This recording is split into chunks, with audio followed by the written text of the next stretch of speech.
El sol de Sevilla, incluso en aquella primavera incipiente de 2025, golpeaba con una promesa de calor implacable.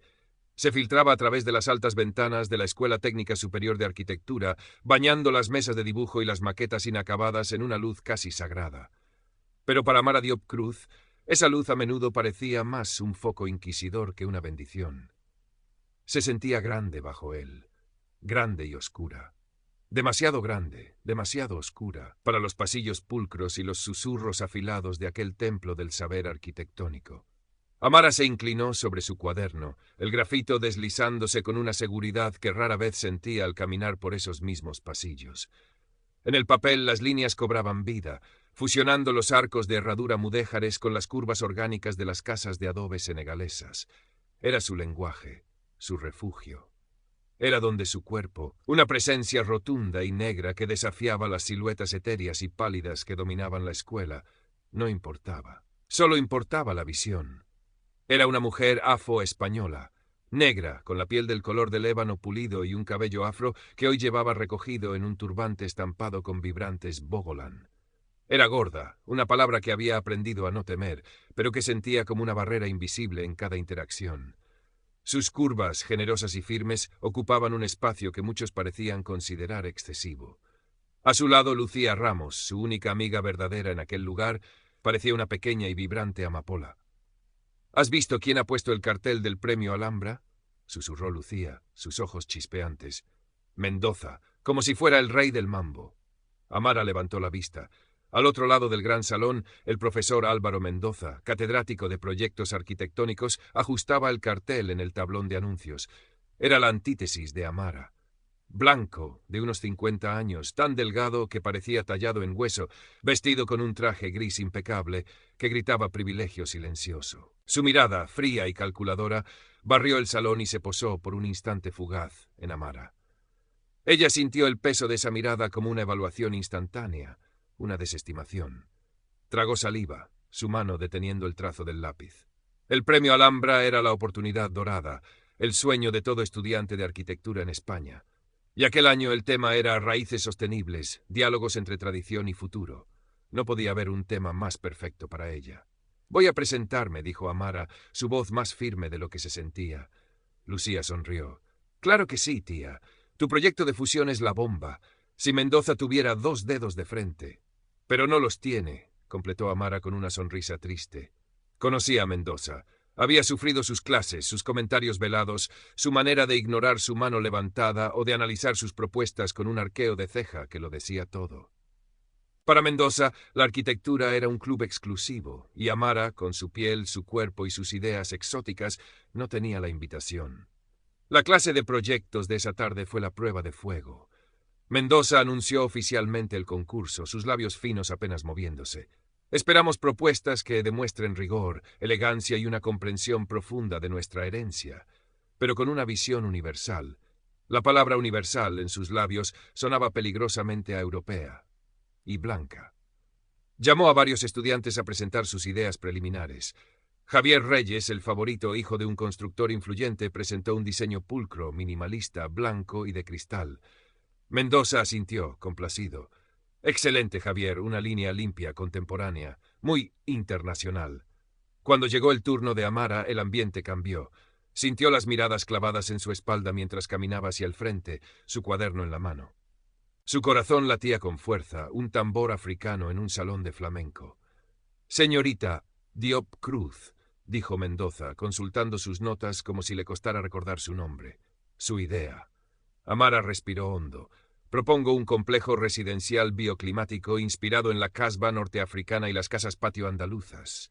Utilizará técnicas de construcción con tierra apisonada como el tapial y sistemas de ventilación cruzada y recolección de agua inspirados en el Sahel, adaptados al clima sevillano.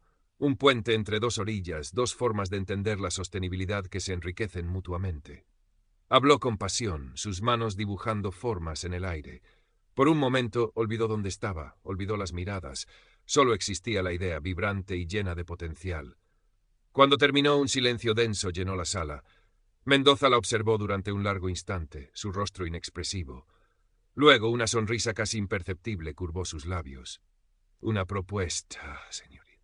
Ciertamente, Pero debemos preguntarnos si este tipo de folclore es realmente aplicable a gran escala. La arquitectura debe ser seria, funcional, universal. Se giró hacia la clase. Debemos tener cuidado de no caer en lo anecdótico. Gracias, señorita Diop. La desestimación fue tan brutal como sutil. Amara sintió el rubor subir por su cuello. Folclore, anecdótico. Eran las palabras que usaba para invalidar todo lo que no encajaba en su estrecho molde. Volvió a su sitio, la mirada baja, los hombros caídos. Lucía le apretó la mano bajo la mesa. «No le hagas caso», susurró. «Es un gilipollas clasista y racista». Pero las palabras dolían. Se clavaban como espinas, despertando al monstruo de la duda que siempre acechaba. ¿Y si tiene razón? ¿Y si solo es folclore? ¿Y si no soy lo bastante buena? ¿Y si solo me ven como la negra gorda que intenta hacer cosas raras? Esa noche, en su pequeño piso del barrio de la Macarena, Amara desplegó su hecha. Las líneas fluidas, los colores terrosos, la luz jugando con los volúmenes. Era hermoso, era suyo, y era importante. Era una respuesta, una declaración. No era folclore, era conocimiento ancestral, era innovación sostenible. Era su voz. Miró su reflejo en el cristal oscuro de la ventana. Vio su rostro redondo, sus ojos almendrados, su pelo desafiando la gravedad. Vio las curvas de su cuerpo. Y por primera vez en mucho tiempo no sintió vergüenza, sino una oleada de desafío. Mendoza quería que se rindiera, que aceptara su lugar en los márgenes. Pero Amara Diop Cruz no había llegado hasta allí para quedarse en los márgenes. Si querían que luchara, lucharía, con sus líneas, sus maquetas, su inteligencia. Iba a construir su lugar en el mundo, ladrillo a ladrillo, y nadie, ni siquiera el todopoderoso Álvaro Mendoza, iba a impedírselo. Se presentaría al premio Alhambra, y lo haría con la cabeza bien alta. Las semanas siguientes se convirtieron en una maratón de trabajo febril y tensión constante.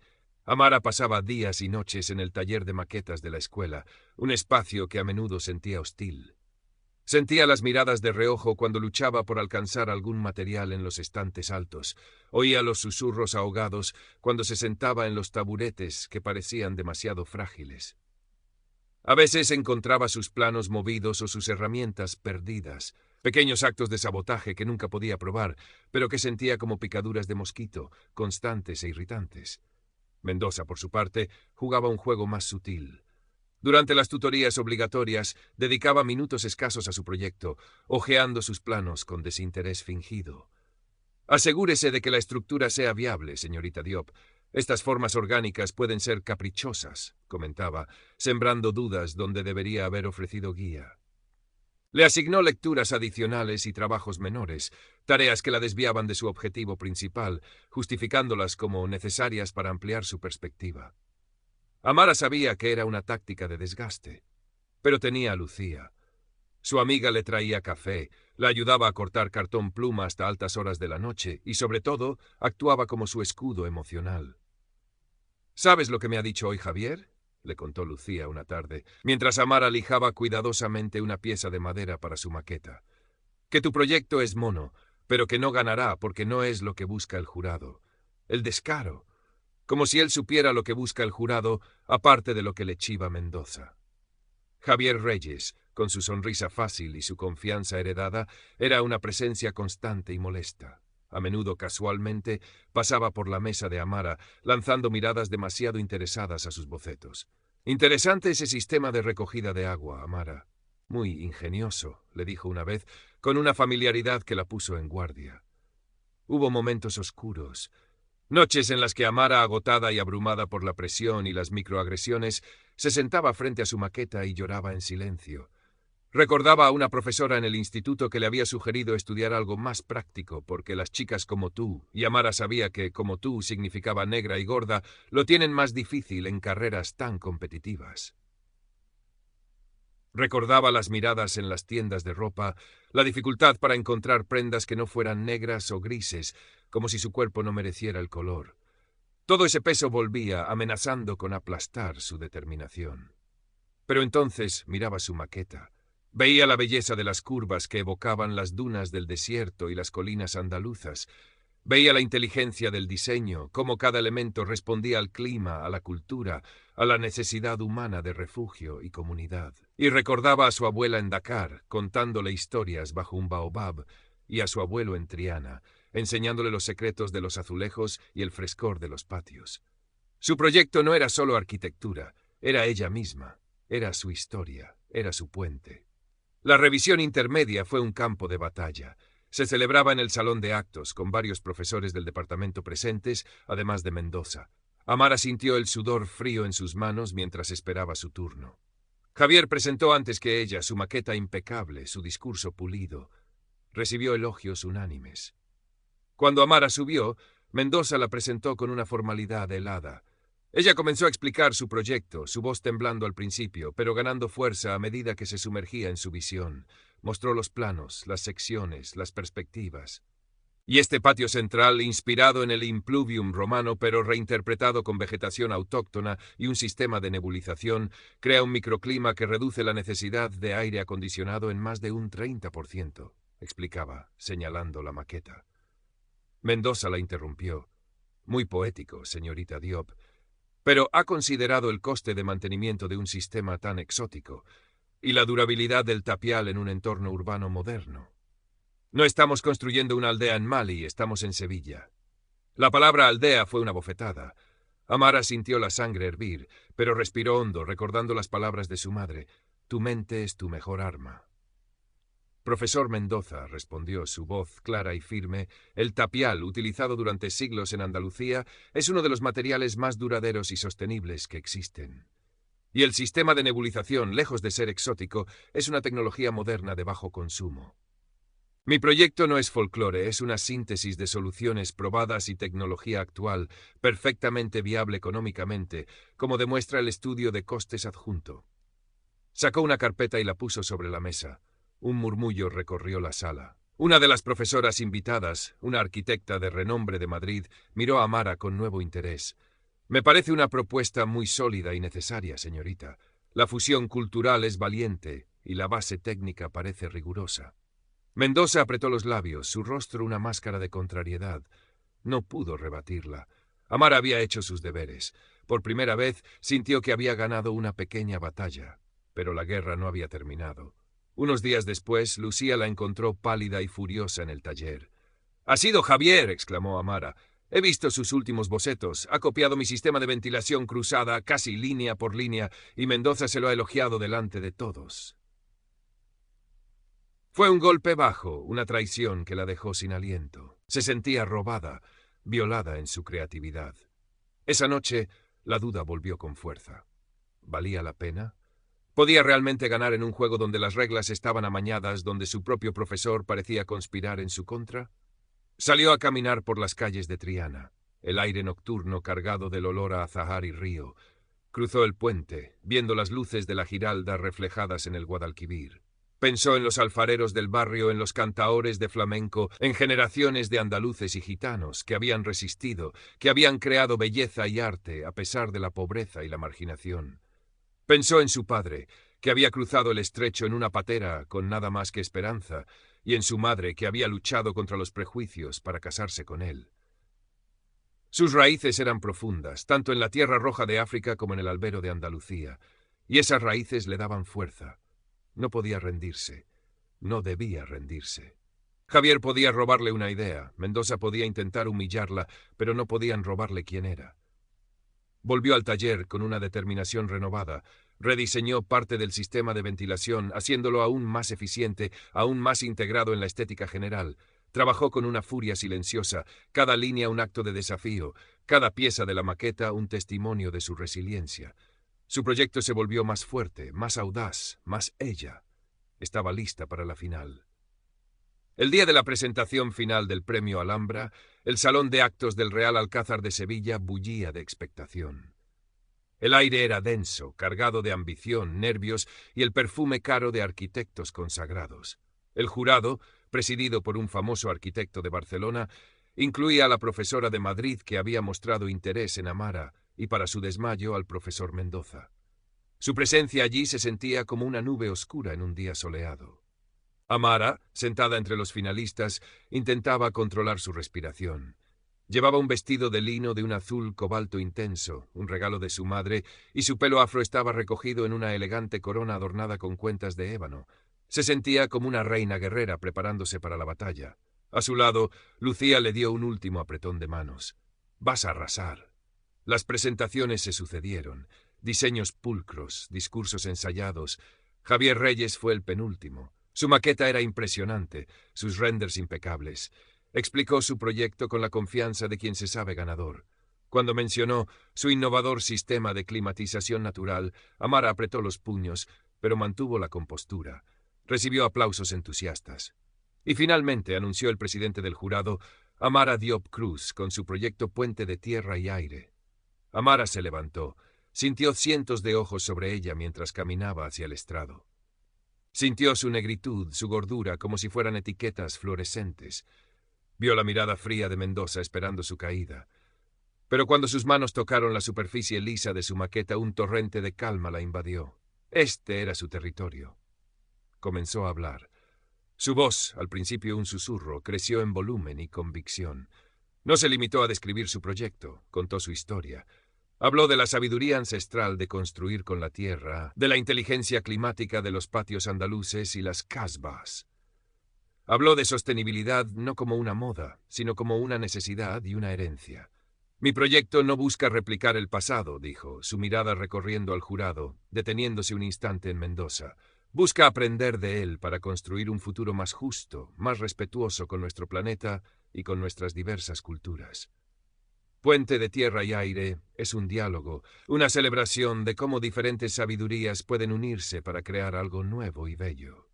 Sus palabras fluían, acompañadas por las imágenes proyectadas, renders que mostraban espacios llenos de luz y sombra, patios verdes, terrazas que se abrían a la Giralda. Su maqueta detallada y vibrante parecía cobrar vida bajo los focos. Cuando terminó, un silencio profundo, diferente al de la clase, llenó la sala. Era un silencio de asombro, de reflexión. El presidente del jurado sonrió. «Fascinante, señorita Diop, una propuesta audaz y poética». Entonces, Mendoza tomó la palabra, su voz cortante como el cristal. Una visión idealista, sin duda. Pero tengo una pregunta técnica. Usted propone muros de tapial de gran altura. ¿Ha considerado el problema de la carga estructural y, sobre todo, la normativa sísmica actual de Andalucía? ¿No cree que su puente podría derrumbarse ante la primera sacudida, literal y metafóricamente? La malicia era palpable. Quería acorralarla, humillarla con tecnicismos. Amara lo miró fijamente. «Profesor Mendoza, si hubiera examinado con detenimiento los planos estructurales que adjunté, habría visto que los muros de tapial están reforzados internamente con una malla de fibra de basalto, una tecnología innovadora y sostenible que les confiere una resistencia sísmica superior a muchos muros de hormigón. Además, cumplen con el Código Técnico de Edificación, sección CAE. Mi puente no solo es bello, profesor, es sólido, tan sólido como las raíces que lo inspiran». La respuesta fue un golpe directo. La profesora de Madrid sonrió abiertamente. El presidente del jurado asintió, impresionado. Mendoza se recostó en su silla, su rostro una máscara impasible, pero Amara vio la furia contenida en sus ojos. Había perdido. La deliberación del jurado pareció una eternidad. Amara apenas podía respirar. Lucía le sujetaba la mano con tanta fuerza que le dolía. Finalmente, el presidente volvió al estrado. Ha sido una decisión difícil, dada la alta calidad de las propuestas. Sin embargo, ha habido un proyecto que nos ha cautivado por su originalidad, su rigor técnico y, sobre todo, por su alma, por su capacidad de tejer un futuro esperanzador sin olvidar la sabiduría del pasado. El premio Alhambra 2025 es para Amara Diop Cruz por Puente de Tierra y Aire. El aplauso estalló, una ola de sonido que envolvió a Amara. Al principio se quedó paralizada. Luego Lucía la abrazó, gritando de alegría. Amara se levantó, temblando, mientras las lágrimas corrían por sus mejillas, lágrimas de alivio, de alegría, de reivindicación. Subió al estrado. El presidente le entregó el trofeo, una elegante pieza de plata y mármol. Luego tuvo que estrechar la mano de Mendoza. Él se la dio, su mano fría, su sonrisa una mueca forzada. «Felicidades, señorita Diop», murmuró, su voz apenas audible. No había calidez, no había arrepentimiento, pero había sido obligado a hacerlo. Había sido obligado a reconocerla. Y eso en sí mi victoria. Desde el estrado, Amara vio a sus padres que habían venido desde su barrio llorando de orgullo. Vio a Lucía, radiante. Vio a muchos compañeros aplaudiendo con entusiasmo genuino. Vio a Javier Reyes con una expresión indescifrable. Y vio a Mendoza, ya sentado, mirando sus papeles, derrotado. Esa noche lo celebró con su familia y Lucía en una pequeña terraza de Triana, comiendo pescadito frito y riendo bajo las estrellas. El trofeo brillaba sobre la mesa. Sabía que el premio no cambiaría el mundo. Sabía que seguiría enfrentando miradas, comentarios y barreras. Sabía que hombres como Mendoza seguirían existiendo. Pero algo había cambiado dentro de ella. Había encontrado su voz, había demostrado su valía, no a ellos, sino a sí misma. Había construido su puente, y ahora estaba lista para cruzarlo y seguir construyendo, con la cabeza alta y el corazón lleno de la fuerza de sus raíces y la luz de sus sueños. El sol de Sevilla ahora se sentía como una caricia.